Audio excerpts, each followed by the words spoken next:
Magandang venue ng swimming pool, anli halo-halo, magagandang mga tanawin. Nagala kami ng hipag ko, sinautusan, bumili sa tindahan, bumili ng salbabida, napakaraming pagkain at nagsimula na nga ang programa. Masayang araw, nandito na naman pong muli si Inang Reyna for today's mini vlog. So ito na nga, kitang-kita nyo kung gaano kaganda yung venue na napili ng pinsan namin na nasa malayo or nasa ibang bansa para dito namin i-celebrate ang aming muling reunion. Tamang-tama yung rash guard na bagong bili ko. 5 taon na yung lumipas nung hindi kami nakauwi dito ng buo, ng kompleto at hindi ulit namin na ranasang mag-reunion. So itong mga oras na ito sa sobrang dami ng pagkain, lahat sila kompleto pati halo-halo, talaga namang anli ang halo-halo dito at hindi ka pipigilang gumawa ng gumawa hanggat may gatas at asukal tsaka may mga sahog, sige gumawa ka hanggat gusto mo.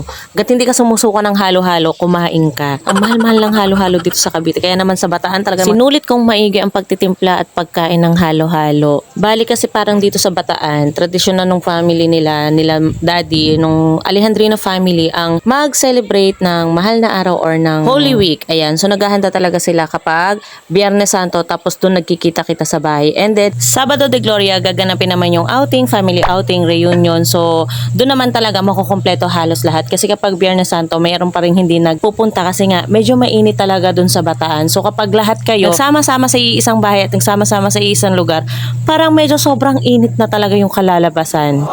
Balik kwento ko lang, sila daddy ay 7 na magkakapatid. So si daddy talaga yung taga Bataan, siya talaga yung may province doon. So dinadalaw-dalaw doon, umuwi-uwi doon. So sa 7 magkakapatid, si daddy lang yung napahiwalay and si daddy lang yung napalayo and nakatira nga naman dito sa Cavite.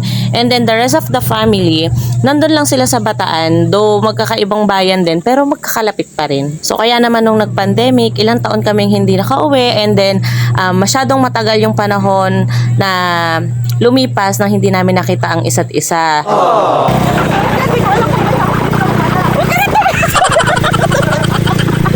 Kinakabahan ako sa'yo. Basta lang nga. POV, driver, mag-focus sa camera kaysa sa daan. Ganun yun. Pag nahuli doon, makilala niyo po ba si Propang?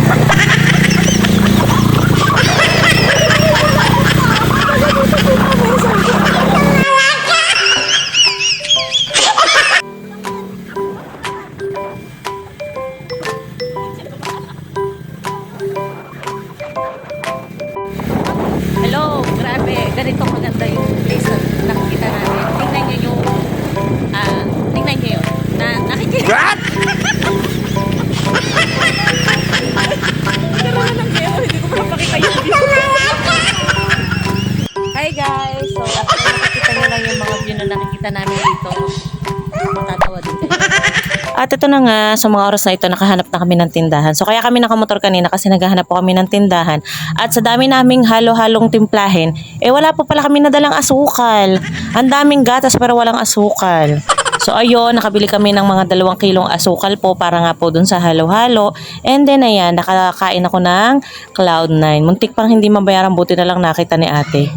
Huling subo ko na nung nagtuo siya, tapos nung nakita niyang nanguya ako, ay ate, kasama pa po pala yung Cloud9. Uy, kala ko Charis, ko joke lang babayaran talaga namin yan.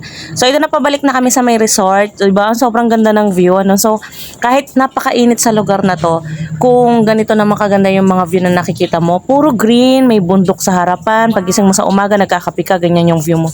Hoy, ang sarap pagmasdan. Ang sarap gumising everyday. Tapos, nung mga oras na yan, napabalik na kami, bigla naming nakasalubong yung asawa ni Mika, si Jasper, yung bayaw ko, nakakotse, kasama yung kumpare niya.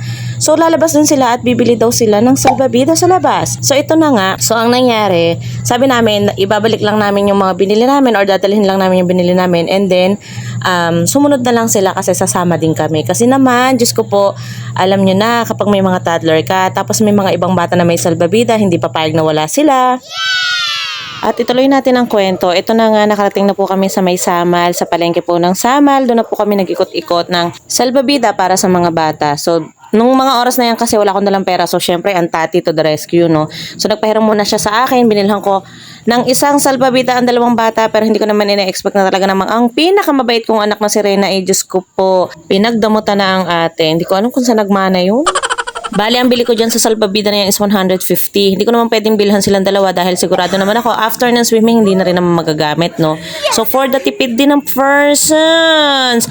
Nung nakarating na kami sa resort, my God, tingnan nyo naman yung napakaraming pagkain na inihain ng buong family. Oh, tuma-transition yan, kaya yan inilagay sa taas. Oh, di ba? Ayan, may pansit ulit, may pinya, may kasaba, merong mga inihaw na hotdog. Tapos ayan, hindi ko alam, ewan ko, hindi ko nakain. So, alam niyo sa totoo lang, sa sobrang dami ng pagkain, hindi ako masyadong kumain. Charis, naniniwala ba kayo? At ito na nga, ayan, tulad yan, hindi ko alam kung ang tawag doon, pero parang turon, lumpia, or ano. Tas yung isa, okay, ops, ayan nga po pala ang aming Tito Boy. Talaga namang singer na, dancer pa.